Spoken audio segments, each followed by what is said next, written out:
A duhet të diferencojmë këto dy fjalësha, këto dy nocione fundit Islami tradicional dhe tradita islame? Gjithsesi,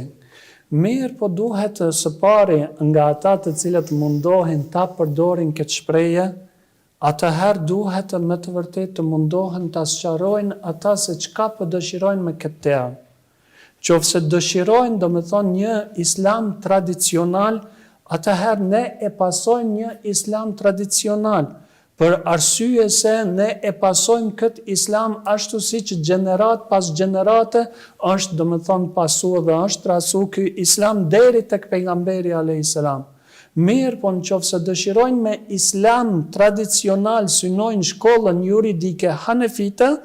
atëherë domethënë shkolla juridike hanefite është prej shkollave më të prestigjioze në islam dhe është prej shkollave më të mëdha dhe e cila domethënë ka dietar dhe ka libra të ndryshëm në çdo kohë dhe në çdo vend. Dhe për këtë, domethënë, nëse ata synojnë me islamin tradicional që vallahi ta pasojmë shkollën juridike hanefite, atëherë kjo është në rregull për arsye se kjo shkollë është e ndërtuar mbi bazat të Kur'anit dhe mbi bazat të sunetit apo traditës profetike. Mirë, po nëse synojmë me islamin tradicional, një islam i cili domethënë është zbatuar në kohën e komunizmit, në atë kohë kur hoxhallarët, kur dietarët janë futur në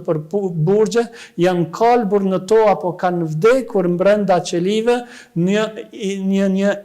islam i cili nëse është pa domethënë nga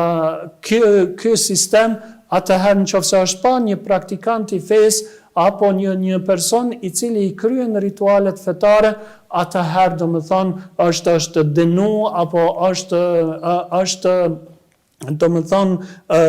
keq trajtuar në forma të ndryshme. Në këtë aspekt këta persona nuk janë të desh një islam tradicional, mirë po janë të desh një komunizëm tradicional. Nëse ftojnë ata në atë komunizëm, le të jenë të qartë, po e dojmë islamin i cili është praktikuar në kohën e komunizmit. Mirë, po një islam tradicional ne e kuptojmë në islam ai islam i cili domethënë na ka urdhëruar me të Allahu xhaleshanuhu, na ka urdhëruar me të pejgamberi alayhis salam dhe na janë munduar dietarët gjatë gjithë këtyre shekujve me sqaru Kur'anin, librin e Allahu xhaleshanuhu edhe fjalën profetike. Atëherë padyshim se ne duhet ta trasojmë dhe duhet ta pasojmë këtë islam për arsye se jemi të obliguar me të.